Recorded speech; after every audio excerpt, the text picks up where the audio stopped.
पाना का से लिया के नाउता पठलिया हो भोला बाबा।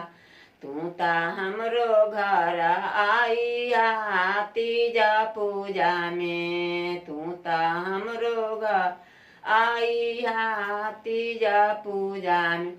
पाना का से लिया के नाउता पठलिया हो भोला बाबा।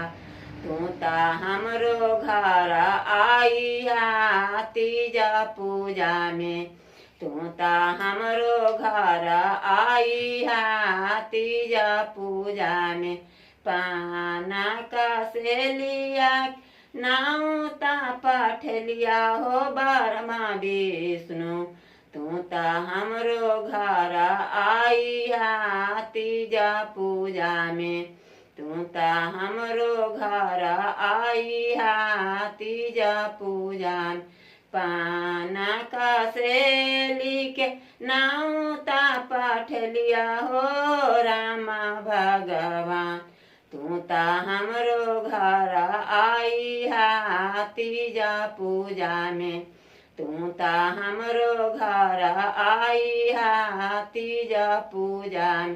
पाना का से लिख नाउता पठलिया हो गणपति भगवान। तू ता हमरो घर आइया तीजा पूजा में। तू ता हमरो घर आइया तीजा पूजा में। पाना का से लिख नाउता पठलियो हे दुर्गा माई। तू ता हमरो घर आइया तीजा पूजा में। तू ता हमरो घर आइया तीजा पूजा में। पाना का से लिख नाउता पठलिया हो भोला बाबा।